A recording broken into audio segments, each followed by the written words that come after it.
एक दूसरे पर इल्जाम तराशी चल रही। मेरे भाई, अपना गिरेबान भी तो, किसी के ऊपर उंगली उठाने से पहले सब लोग अपना गिरेबान ना झांक लें। हमारे पास वक्त है, हमारे बेटों के लिए, हमारी बेटियों के लिए। बचपन से एक बात हम लोगों ने नोट की, वालिद मोहतरम शेर इस्लाम मौलाना हबीबुर रहमान लुधियानवी रहमतुल्लाह अलैह बड़ी फराख दिली के साथ अपने तमाम बच्चों को और अपने दोस्तों के बच्चों को भी बड़ी खामोशी से कई बार बुलाते हुए, यार मैं तो तुम्हारा दोस्त हूं, अगर कहीं तुम्हारी बात बन गई हो, अगर कहीं तुम ताल्लुक पैदा करना चाहते हो, अपने दोस्त को बताओ ना, हम बिना मामला खराब किए सही कर देंगे। हमने तो कहा नहीं, ये लठ पकड़ा हुआ है हाथ में,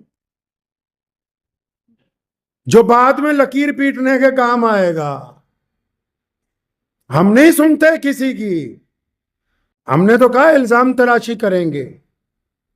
एक साहब मुझे मिले हमारे पड़ोसी सूबों में, उनकी बेटी की शादी थी, तो मुझे फोन आया, बड़े परेशान थे। मैं क्या बात होगी कि लड़के वाले कहते हैं कि नकद 4-5 लाख रुपया दोगे तब बारात लेके आएंगे। मैं जहां की बात कर रहा हूं वो लोग समझ गए होंगे कि नकद पैसे लाओगे तो बारात आएगी। अब जिन लोगों ने अपनी बेटियों के आगे खंदक खोद रखी हो, उनको क्या हक है ये कहने का कि हमारी बेटी फलां के साथ चली गई? क्या उन्होंने कभी अपने कारनामों पर गौर नहीं किया? क्या कभी अपने गिरेबान में झांक कर नहीं देखा? क्या कभी अपने बच्चों को वक्त नहीं दिया? मियां साहब, नस्ल को तैयार कीजिए अपने घर के अंदर, अपने घर को वक्त दीजिए। ये जिन लोगों के लिए हम वक्त सर्व कर रहे हैं, ये काम नहीं आने वाले। इन्होंने कब्र पे भी नहीं जाना।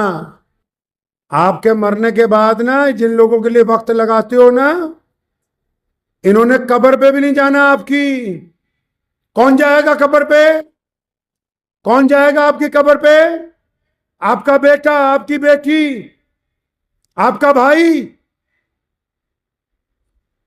और किसने जाना है? कोई गया है कभी?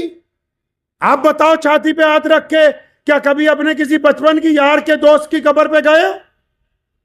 क्या जिनसे कारोबार का करोड़ों रुपए का लेन देन था वो मर गए, कभी उनकी कब्र पे गए? क्या जिनके साथ मोहल्लेदारी में सुबह शाम बाहर चाय की दुकान पर चुस्कियां लेते थे, क्या कभी उनकी कब्र पे गए? किस आईने के साथ माशरे को देख रहे हो?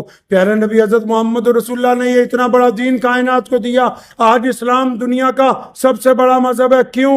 इसलिए नहीं कि हमने दुनिया पर राज किया, इसलिए क्योंकि हमने, इस्लाम ने सामाजिक व्यवस्था को, बच्चों को ये सिखाया कि माँ बाप के साथ एहतराम से रहना है, माँ बाप को सिखाया कि बच्चों को अपनी छाती से लगा के रखना है, भाइयों को सिखाया कि भाइयों का वफादार रहना है, पड़ोसी को सिखाया कि भाई से, पड़ोसी को सिखाया कि पड़ोसी से भाई बनकर रहना। इस्लाम ने सामाजिक व्यवस्था को मजबूत किया, इसलिए इस्लाम पूरी दुनिया के। तो इसलिए किसी और पर तनकीद करने से पेशतर एक दफा अपना गिरेबान भी, सिर्फ मुसलमानों को नहीं कह रहा हूं, सभी को कह रहा हूं। हम इस मुल्क में रहते हैं, चाहे अलग अलग मजहबों के मानने वाले हों, अलग अलग समाज और बरादरियों के लोग हों, लेकिन जब कोरोना आया तो घरों में तो सबको ही बंद होना पड़ा। जब वबा फैल गई तो दरवाजे तो सबके ही बंद हो गए। सैलाब आता है तो पानी तो हर एक घर में जाता है। कैद पड़ता है तो मुसीबत तो सब पे ही आती। तो अगर ये बीमारी है, इसको, बीमारी को तस्लीम कर लें कि हाँ ये तकलीफ है, तो फिर बेटियों के साथ साथ पहले अब बेटों को भी बचा लिया जाए। बेटियों को पढ़ाने के साथ साथ बेटों को भी अकल सिखा दी जाए। इनको भी कहें कि कुरान पाक ने जहां ये कहा कि औरत पर्दा कर ले, उससे पहले ये कहा कि मर्द अपनी आंखें नीची कर ले।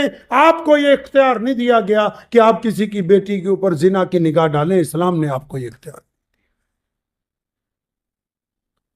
तकलीफ है तो तकलीफ को मानिए, लेकिन तकलीफ के बाद दूसरे पे इल्जाम लगाने की बजाय तकलीफ के इलाज की बात कीजिए।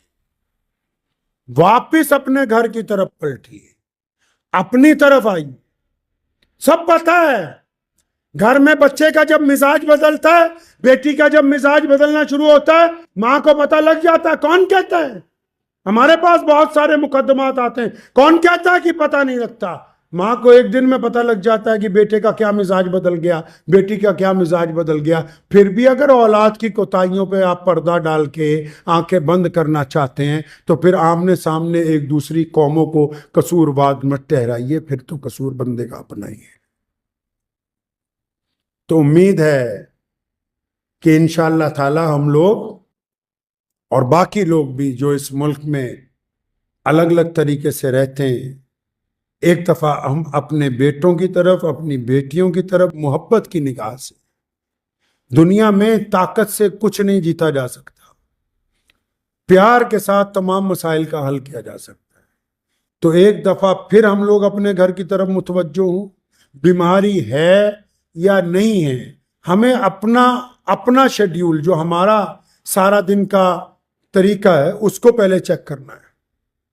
कितने घंटे हम अपने बच्चों के लिए दे रहे हैं, कितनी दफा हम उनसे गुफ्तगू करते हैं, कितनी दफा हम उनके मसाइल को देखते हैं, कितना हम उनको समझते हैं।